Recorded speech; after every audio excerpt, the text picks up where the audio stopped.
Hello, everybody out there, and hopefully you had a very wonderful holiday break, and hopefully 2023 ends up better than 2022 or 2021 that came before it. My name is Leicester. I'm your host today. I am not going to cover too much about cryptocurrency, but I am going to talk about cryptocurrency. I'm just not going to go excessively in it today, and the reason for this is I want to cover high-level topics that are of interest to me personally to share with you. So this may be a short episode, possibly. We may get some guests. Seems like it's a popular time slot. The only reason I don't do this time slot on a regular basis because my neighbors are idiots and I need to get the heck out of Nevada. And I don't want to bore you with that story, but suffice to say I need to get the heck out of Nevada because Nevada sucks. Without further ado, let's talk about the Lunk Challenge, shall we? The Lunk Challenge to refresh for those that are new. And by the way, welcome. Lunk Challenge is my opportunity to give back to the community, the Luna Classic community, by doing a burn based on stats and participation. Mind you, notice, it doesn't ask you to do a like. It doesn't ask you to do anything. It just says be here and participate. You don't have to like it. You don't have to subscribe. You don't have to bell. All you got to do is participate, be here, hang out with Leicester for a little bit. Now that we're past the holidays, you don't have to feel bad about neglecting your family. I wouldn't want you to do that. So, we are going to do a $15 burn from the prior. That's going to take place here roughly today or tomorrow. And then we're going to do another $15 burn based on the prior stats. So a $30 total burn will be done to continue the Luna Classic Challenge. And people might ask, why are you doing it if Luna Classic's in the crapper? It certainly is in the crapper. And that's due to the Terra Rebels being incompetent, but also them inviting the telescam and the kids to say the word Jeet, say the word Kek, and say the word Maxi into the community, despite me and certain select other people warning them against that. The vast majority of people, they have adopted that. I've heard, Rodney, Fudney, Crypto Journeys, I've heard him say Jeet on at least one occasion. So it's infested the industry. It's all over the business because certain people are trying to, now, Rod, he's a young guy, but when you're my age, right, or somewhere around, you shouldn't be using the word Jeet unless you're in a country where that means something, like in India, but it means something specific, not what they're saying, and you almost cussed. You shouldn't be using a term Maxi and the big Chad, like Chad. I can't stand it. I can't stand it. And I actually had somebody on social media, they were like, why don't you just say badass? And I'm like, yes. Yes. What's the problem here? Badass sounds great. It's badass. Everybody knows what badass is, not the rapper. Badass. You're a badass. That's what it is. Not Chad or Giga Chad. Crap. They're misusing words, and it drives me nuts as an old man, get off my lawn type, that we can't just use the words that we've already set precedent are the right words to use, the words we couldn't use in school, and now we're running away from it and making up other BS words. Cap. That's from the old school. I don't like it, but it's from the old school. I get that one a pass. But Chad drives me absolutely nuts. Anyway, I will do a burn of roughly about $30 worth of Luna Classic sometime either today or tomorrow, depending on the presence of time. So just be aware of that. Side note, my new streaming setup sometimes gives me an alert from YouTube because YouTube sucks. An alert from YouTube that things are weird. So if it is, I apologize, but it's not. It ain't my fault, like Silk the Shocker. It's something YouTube where it just doesn't receive the stream and it sucks. But from my side, it looks beautiful. But I apologize if it does something weird and there's something that I can't do anything about. So now let's talk about some crypto at a really high level. I'm not going to spend too much time on it, but I want to talk about it at a really high level. I like to focus on Ethereum. Ethereum is my best friend. I think it should be yours too. Ethereum feels like it's going to come back sooner, stronger, faster. This minor pump that we're seeing now, I believe it's a bit of a fake out. I think it's a little bit early for anything sustained. I don't think this is the run that we want. The reason I say that is if I go out to my month chart, here's the month chart for Ethereum. As I say, and this is me and other YouTubers will probably emphatically disagree with me, and that's great. When I see more red than I see green, I'm not confident of a sustained run up. It feels like it's usually kind of that either a bull trap straight out or just people trying to hold the line. People that don't want to get freaking liquidated and lose their shirt. One of the two. I don't really know what, but usually that's what it feels like is happening. Now in December, I said that we were going to have a little bit of a crap out in Q1. We started to. It actually started dwindling down to about the 1100 range, and then it automatically recovers. Somebody or multiple somebodies dumped some money in there, and this right here, to try to keep it out of the crap hole because they saw that this guy was trending on the way downward and somebody wanted to salvage it. But again, I'm not confident it sustains. Maybe it does, but I'm not confident that it does. Meanwhile, if I look at Bitcoin, which I don't care to look at, but I share it because others are truly interested in it, and you go to the same month chart, you see basically the same graph. And that's because these two, generally speaking, run lockstep with each other. The motions of one largely mirror the motions of the other. The expectation, at least my expectation, is that Bitcoin is going to recover, but it's going to have a hard time doing so. As in, it's going to take some months before we see Bitcoin get anywhere close to the $20,000 mark. However, there's a lot of money, a lot of institutional money, mind you, that is flowing back into Bitcoin. And what they do, I mentioned this before, they'll buy in, they're buying the dip, but they marinate on it. They don't say anything, but they're buying the dip. Later, when it starts running up, then they'll put out a presser, which they pay for, and they'll be like, yep, we just bought some Bitcoin, deep, knowing full well they were stacking bags the whole time. That's the scam. I guarantee you, many of these companies are buying Bitcoin, they're stacking it. They're just stacking off the dip. Because they know it's going to go back up, and they know that when it does go back up, it's going to have a more powerful run. But it's going to take some time. We're talking probably 2024 before we see sustained level of climb. We are going to see some climb in 2023. That's at least estimated somewhere around the 20 some odd mark sometime, but it's going to have a hard time. It's going to be getting beat down for at least, I'd say, the first 6 months of the year. It's going to keep getting beat down before we get all the, squirrely people out of the business and get more institutional in there. We need more institutional. We need more volume, most importantly. And we got to stop the bleed. We also have to stop all the exchanges who keep crapping out. And there seems to be this fighting against centralized exchanges, which I think is great. I'll have a story about that here a little bit later. But that's what I see in the charts, at least, is everything's looking really, really good. Speaking of everything, quote unquote, if you look at my little ticker here, BNB token, it's on a climb. BNB is actually a deflationary token, so that's good. XRP is also on its own climb. Doge is struggling ever slightly. It's up, but it's struggling. So it lost its pump. People dumped off the business. Cardano remains somewhat bullish, and nobody really knows why. XLM has had issues, and it's somewhat up. Polygon is slightly up, but nowhere close to what it should be. Crow, which for some reason a bunch of people are bullish on it. I don't know why, because I think it's crap. Chainlink I really like, but I don't buy it because I'm not sure about it. Uniswap I think is a future state, strong investment. Litecoin has strong potential because you can still mine the business. Polkadot has strong potential, but nobody else buys it. SHIB is crap in my mind, and it's probably going to gain another zero here soon. Solana is going to recover from its immediate dump and crap. Tron is still there. It's one of those strong ones out there that's a hidden gem. Aptos nobody knows about. Avalanche seems to always have pump and dumps going on. But the thing I want to stand out the most, right? Ethereum Classic. See that? See that timing? That's skill. Ethereum Classic, $20 per coin. Ethereum Classic, and I can't explain to you why. Ethereum Classic is predicted, and it's just a prediction, to hit strong. It's predicted to climb strong, as in we're talking very close to 10x from where it's at. So I was looking at the graph, right? You see more red, but then all of a sudden there's this run up. Inexplicable out of freaking nowhere that it's like, why? Why the freak are people jumping in this thing? Part of it is the whole proof of work. Part of it is the thought that Ethereum itself, being proof of stake, is somehow aligned with the US government. the theory that it might be centralized, the theory that it might be getting influenced. We all know that's the case.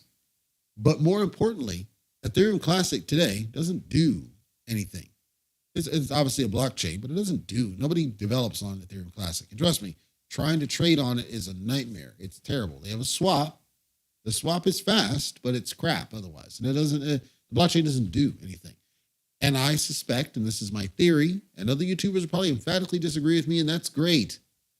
My theory, people are jumping to those coins that don't do anything, such as a Bitcoin, such as an Ethereum Classic, because they're concerned about the whole securities conversation.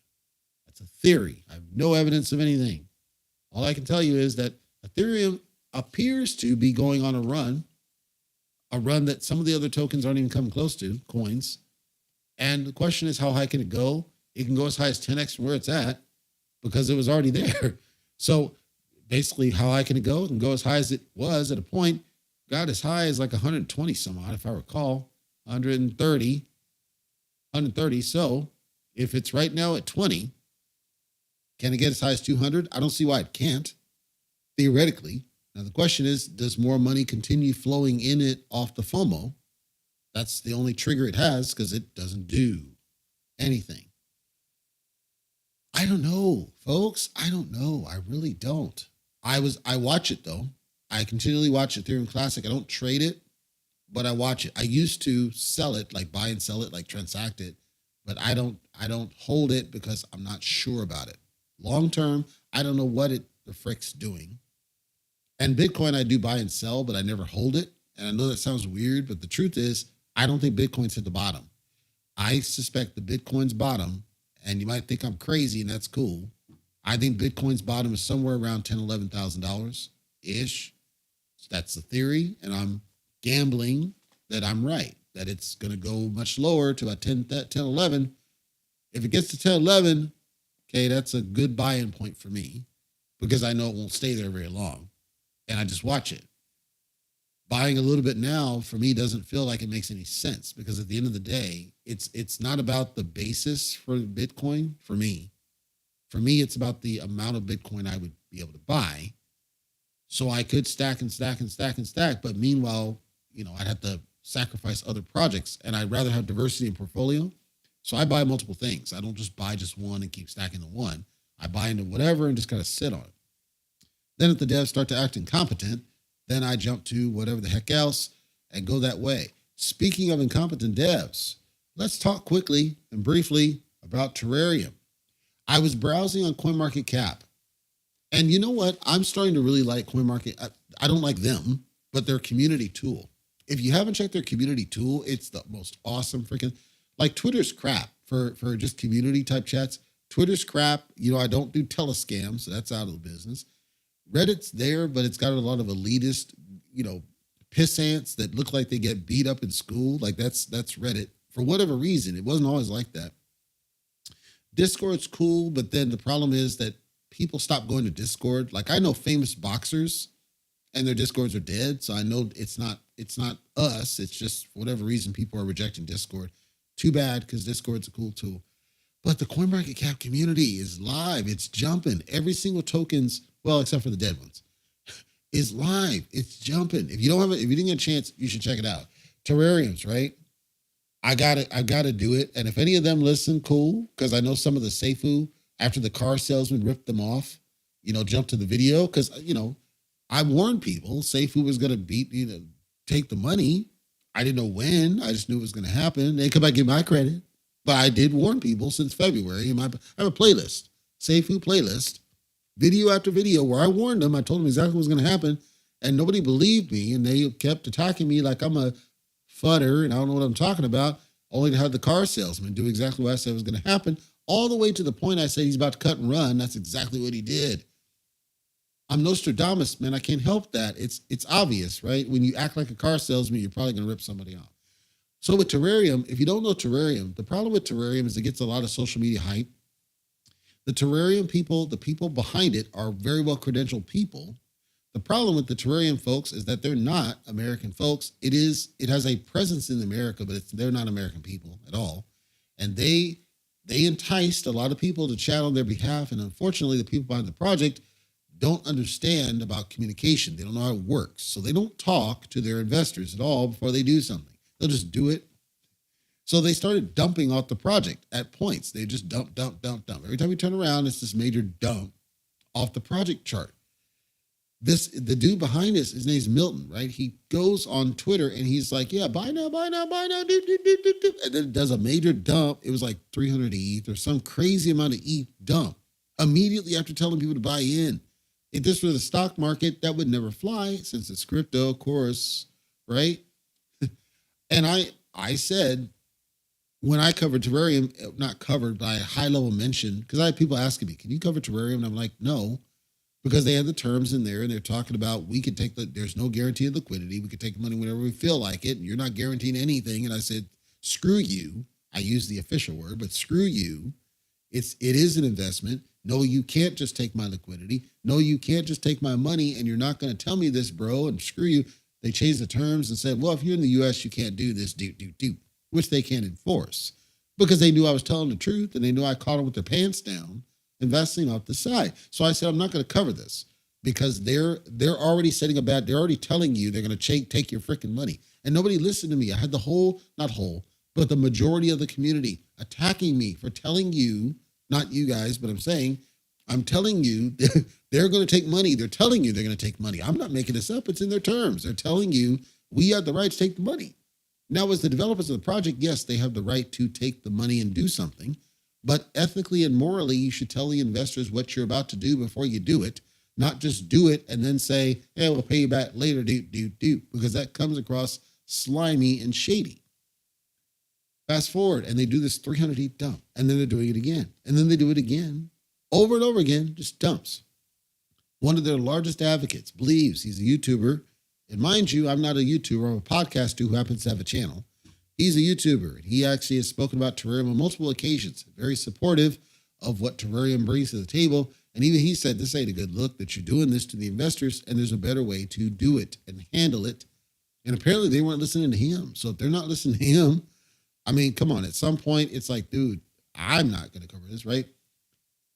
So after I do I say, I'm not covering this. I'll just step back and marinate in the cut. Y'all can attack me all you care to. It's whatever, but I'm just warning you, they're going to take your money because they told you they're going to take your money. You ain't got to listen to me. That's cool. Just come back and get my credit when I get it right.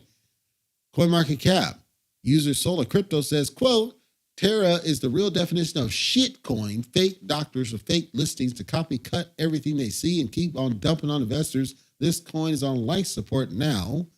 User Qatar Q4T2R, quote, I think this is worth throwing 2002 forget about in 3 to 5 years. Who knows? That's my plan. Because it has like a 9 quadrillion supply. So even if it did get somewhere, it's going to take earthly forever. Some people might be dead before it even gets somewhere. But that's assuming that they don't keep dumping off the investors, because the more they dump, the less it's going to have that viability. I want to explain the dumps and why they're so damaging, why they're able to be so damaging.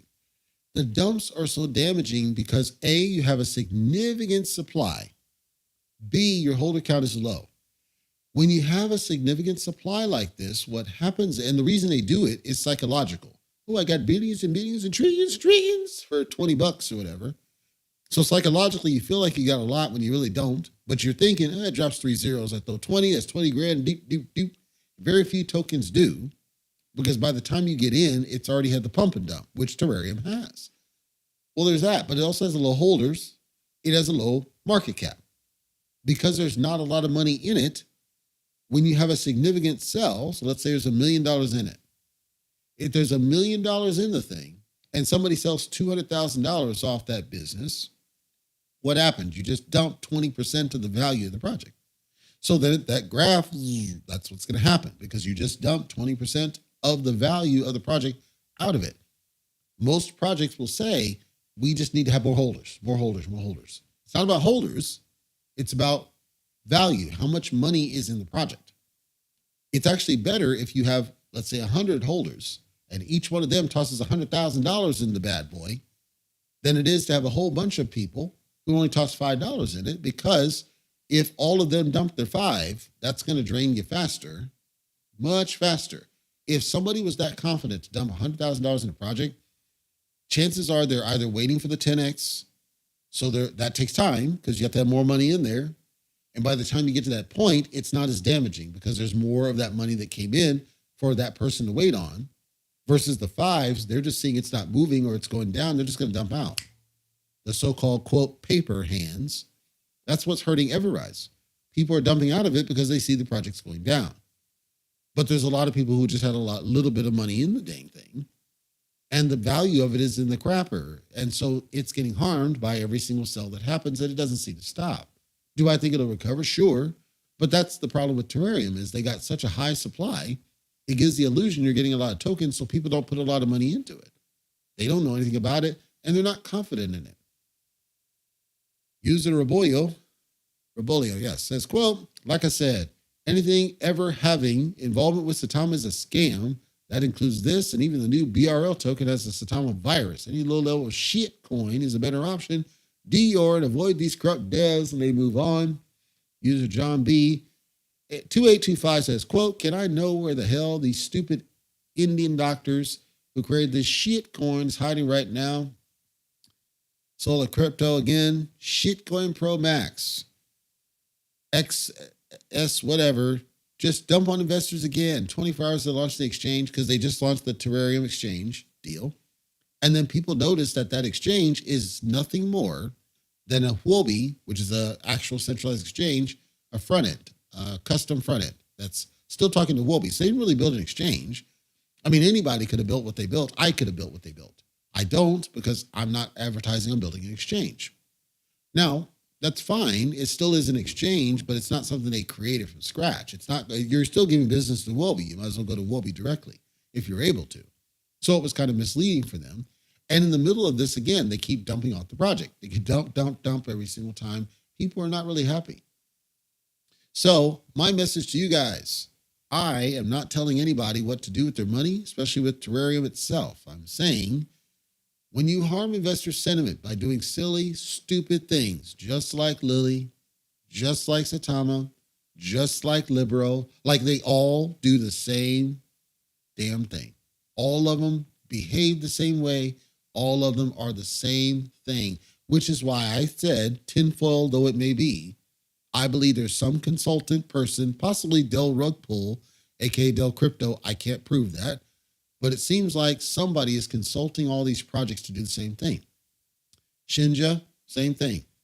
Official Crypto Cowboy token, same thing. Kishu, same thing. Floki, same thing. They're all doing the same thing, which is they're all just screwing up left and right. They all hide out and telescam. None of them know how to communicate to investors. None of them know how to sustain projects. Almost all of them are doing V2s, V3s, and then they never recover. Like you look at SafeMoon. What's SafeMoon, a V3 by now? All the money's gone. They still have a good community, but all the money's gone out of that business. Floki's a V5, I was told, which is shocking to me. Of course, one of them was a rug pull, or two. I think there was two of them, rug pulls. So Floki, and then don't get me started on freaking Para token, aka Paraworks, aka Para shit, whatever. V2, V3, they're doing a new release every single month. All these tokens do the same thing, and none of them recover after they do. And that told me that there's something behind the scenes of all these freaking projects that's influencing them to make bad decisions. They don't listen to people like Leicester at CryptoTalkRadio.net trying to help them out with something that's outside the crypto bubble, acting like a business, behaving like a business. They don't. And so what I've done is my Fave 5, which I covered on last week's episode, and just focused on, are you actually performing to any degree that's satisfactory to me? And go from that. And I don't throw money at hardly many projects because very few of them are performing to my satisfaction. This is not to advocate a project to invest in, simply that very few of them are performing to my satisfaction. If I were going to invest in a project now, probably the only one I could even imagine investing in that's not a main, core is Angie Eco. And that's only because they seem to be the only ones today that are really pushing the gamut in terms of development. The second on that list would be Rich Quack, and that's only because Rich Quack of all projects seems to be the one that best understands community, They understand how to talk to investors. They understand how to communicate what they're doing, and they're working. They work hard. They're QuackX. I talked about that. Their QuackX, I think, is the coolest freaking exchange ever built, in my opinion, is this dude. It does exactly what I think an exchange should do, centralized or decentralized, for one main reason. You don't have to connect your wallet to use the damn thing. You just simply say, this is what I want, this is what I have. You give them your wallet address to send it to you, and you send to whichever wallet address that they give you, and that crypto that you want shows up, and there's no fees. It shows up in about 5 minutes. It's the slickest, coolest. I don't give a damn. SafeMoon Swap can't touch it. Citus Swap can't touch it. Shiba Swap can't touch the damn thing. Hell, Pancake Swap can't touch it. Uniswap can't touch it. Quick Swap can't touch it. Trader Joe can't touch it, because you can swap even across chain in the one interface. You can literally swap almost anything to anything. It's the coolest exchange, Rich Quack. Mind you, this is a meme token. It's a meme, and they're able to do something like this that to me is a game changer of exchanges that no other exchange can touch, in my humble opinion. Even EverSwap and EverBridge. EverBridge only does a limited set of tokens to bridge across networks. And even then, it has to use the Everrise token, and it takes like 30 minutes to get across, and it charges you a fee. EverSwap is cool, but it only has certain tokens. This one does what both of them do with no fees in one interface, and you do not have to connect a wallet, which that's a game changer to me. It's a significant game changer that nobody knows about. And you can apparently buy with a credit card, which I haven't tried yet. But now that, and this will be my closing story, now that this fiasco happened with Coinbase, I'm damn sure I'm going to test that too, and then I'll report on that on the one of my updates on the video. So I'm giving shout out to QuackX. If you want to check out QuackX as well, richquack.com/X is where you want to go. richquack.com/X, and you will be presented with this interface. And once again, you do not need to connect your wallet. You do not need to navigate on your mobile device. You can, but you don't have to, because all you do is tell it, this is what I got, this is what I want, and there's a wide list of things offered here, even across chain. So you're not limited to the same network because you're not required to connect your wallet. And you can buy almost anything is fair game. To put it in perspective, even freaking Luna Classic's in here. And this is the actual Luna Classic, the Terra Classic chain, not the BNB wormhole, the true Terra Classic. But if all you had was BNB, you can buy into Luna Classic.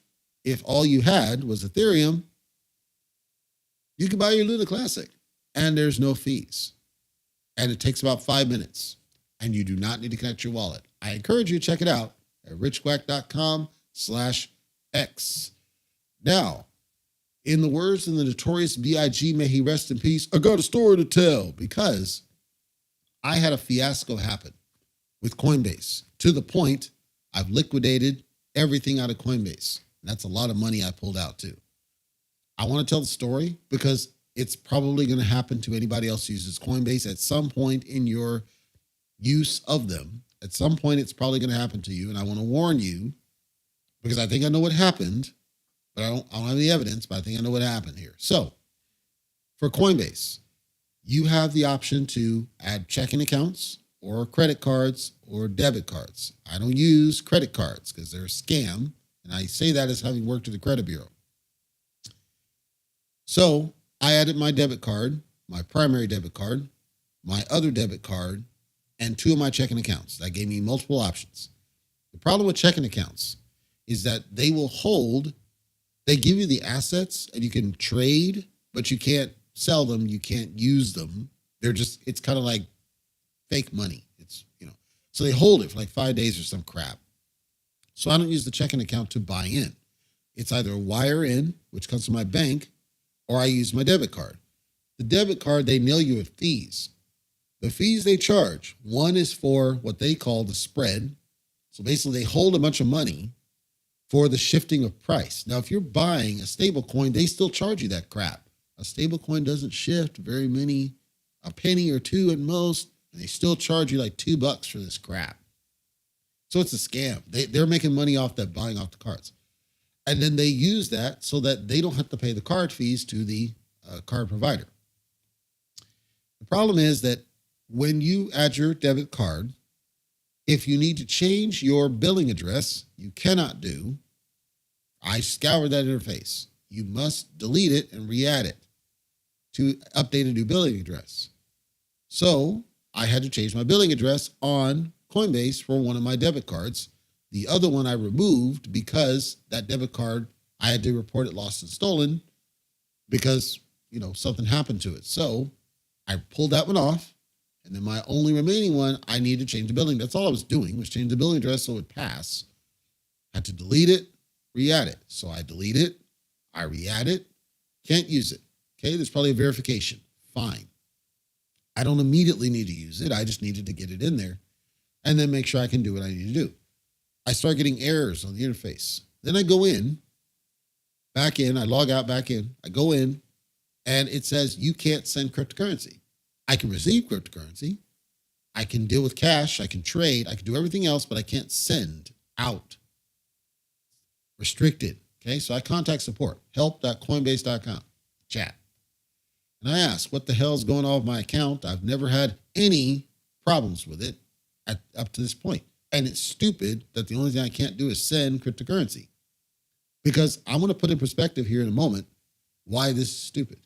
Chat guy sends me a link that basically says, well, you've been restricted and watch out for scams. Doop, doop, doop. I'm like, what the hell are you talking about? I've never sent to anything other than my own damn wallet, because all I use it is basically to launder my crypto, as a convert it. That's all I use it for.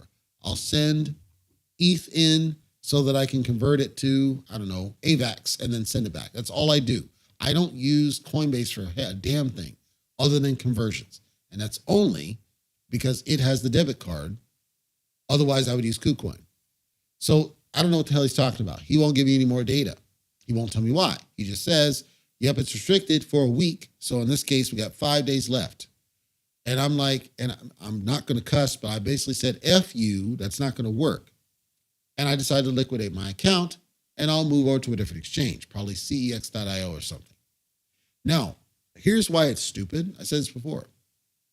I can't send crypto out of the account, but they'll gladly let me withdraw thousands of dollars out of the damn thing with no verification, with no block, with no halt. So they don't care that I'm shipping tens of thousands of dollars to who knows where. They don't give a damn. But I can't send some fucking crypto for $100. Are we serious, bro? That's what Coinbase did, only because their interface does not allow you to change a billing address. And I had to delete the card and re-add it. And you have to go verification. So to add a debit card, you actually have to verify the two transactions. They give you two small deposits. You have to verify it. If I were trying to rip somebody off, I'm not going to have access to the account to do those verifications of deposits. It's the same damn card number that was just there before. The billing address changed. It is in a different state. The thing is, nothing else changed. The account address that's on the Coinbase card, I didn't change it. I don't need to. It doesn't matter. It's just used for swipes. There's no bill. So who cares? I left it alone. That means I'm still at the address. If the account were compromised, you would see that the Coinbase card was getting used because you can get access to the card number through the online interface. If I were sending crypto to somewhere improper, you would see a different wallet address than my own damn wallet address that has like 100 transactions sent to it. And mind you, I've sent probably about $20,000 worth of cryptocurrency to my wallet, or wallets, plural. So why all of a sudden is it a problem? Only because I changed the damn debit card. I learned later Coinbase settled with the United States government because apparently regulators saw that they were not doing enough to avert money laundering. Now I laugh because what we're saying is, well, this guy over here, we'll let him ship tens of thousands of dollars wherever the F he feels like, and we'll not do anything to block him or verify any of that. We won't call him to make sure he didn't get ripped off like some grandma, but we're not going to let him send $100 worth of crypto.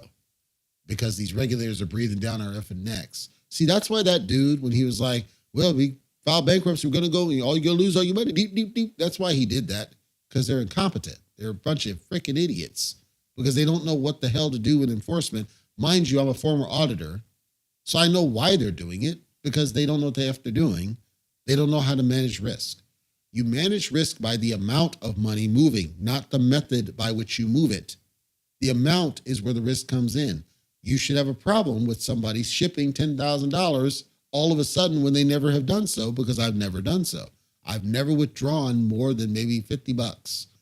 Here I shifted tens of thousands of dollars and they just shrugged that F off, but I can't send $100 worth of cryptocurrency. That means they don't know what they're doing. Since they don't know what they're doing, I don't trust them with my money. So I decided I'm going to liquidate the account. Now I do have auto deposits going in, so I have to wait for those to stop. And I do have some of the, hey, you learned something, free crypto, and it costs more to ship that, to cash that out, than it does to just leave it there. So I'm just going to lose that. It's fine. Near protocol's crap anyway.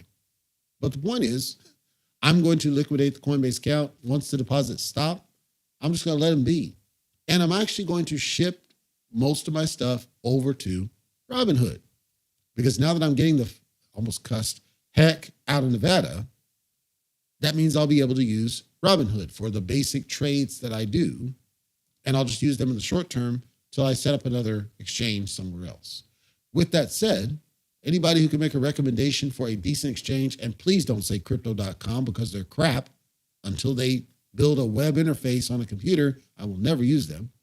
And no, I'm not using Binance.us, because my ID verification has been out for a year and they still ain't done it. So those two are out of there. But if you can recommend another exchange that supports United States citizens openly, ideally, where they don't require KYC under like 100 Bitcoin, I'm all ears. Leave me a comment, chat, or a comment about a recommendation. I will check them out. Greatly appreciate it. In the short term, I will deal with Robinhood and I will deal with KuCoin, and check out cex.io at some point and see if that will serve my needs, because Coinbase can, yeah, I'm a pinwheel. You can blow me on that business. Anyhow, I'm going to shut up. If anybody has any questions, comments, leave them in the chat and I will get you a response. And then I'll get something to drink.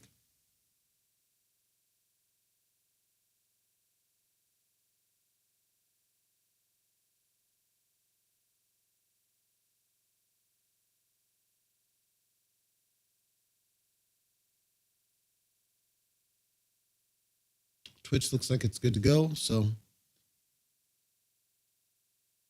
oh, that reminds me, by the way, in case somebody has any questions, feel free to still leave them. But that reminds me, I want to remind you guys, I am working. It is my mission in life. I am working dastardly hard to get the hell away from YouTube as my primary and move over to BitChute.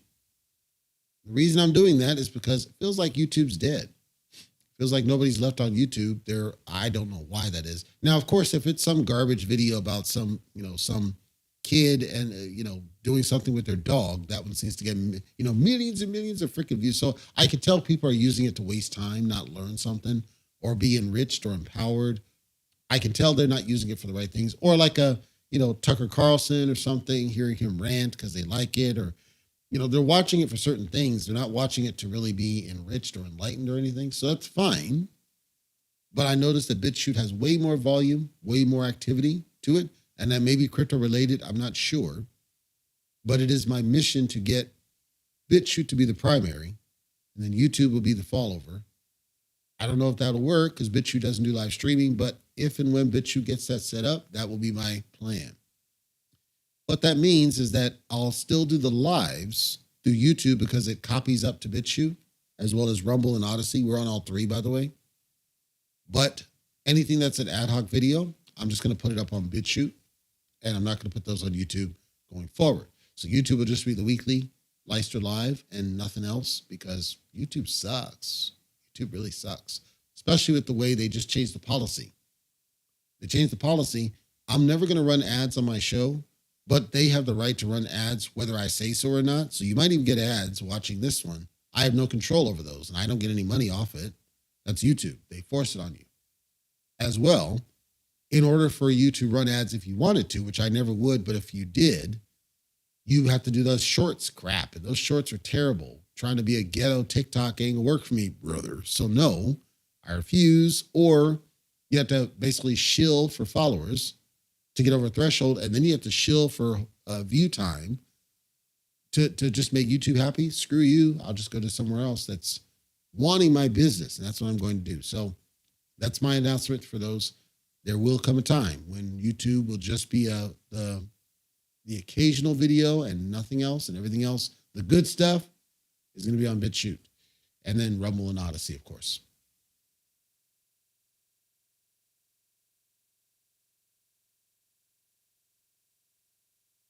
Cool. Looks like I don't have any comments, and I checked Twitch as well. Don't have any comments. If something comes to you up after the fact, feel free to leave it in the comments below. I'll get to it. We are getting a couple of, the spam's dying down a little bit, but we do get a little bit of spam every now and then. So we review it, and then we'll release it, and then we'll get your response quickly as possible. We will be back next week, either Friday or Sunday. I'm not sure. It depends on this move plan I'm trying to do.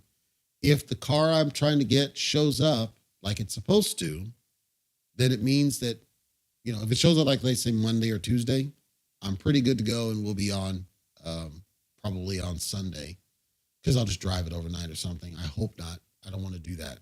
But chances are it's probably going to be Friday again next week, because I'll probably have to drive over the weekend, because I'm just waiting for the car to show up, and then I got to hit the road and get to my new place. So, but it will be next week for sure. I will be recording again for a weekly. On to next week's weekly. By the way, next week's weekly, I'm going to be focusing on primarily two different things. One, the current state of cryptocurrency, like we talk about price, but also the current state of cryptocurrency holistically. Like what do we have now? Future state, where should we be and why? What are we missing to get there? Because I want to do the contrast to see how far we are away from the destination we should be in. The reason I want to do it that way for next week's in particular is because if I'm right, a true run should be happening sometime in the middle of January. Then we have to watch if I'm right there. How do we sustain it? We do that by getting more serious about this crap. And again, getting rid of the kids, say the word Jeet and say the word Keck and say the word Maxi and Chad is a start, and treating it like a serious investment, because if we don't, it's just going to crap back down again. And I don't think anybody really wants that. So until next week, I want to say, be careful. Don't get trapped off what might be a bull trap, and I don't know that it is. Try not to FOMO into things, YOLO into things. Take care of your family. Take care of your people. Don't get hooked on crypto. It's not worth it. Take care of your people first and foremost. Make sure any money you put in is throwaway. F money, as Virgil from WWF would say. Make sure it's throwaway. Don't toss all your stuff in something. And don't trust these devs, because trust me, these devs certainly are not loyal. It's obvious. We can see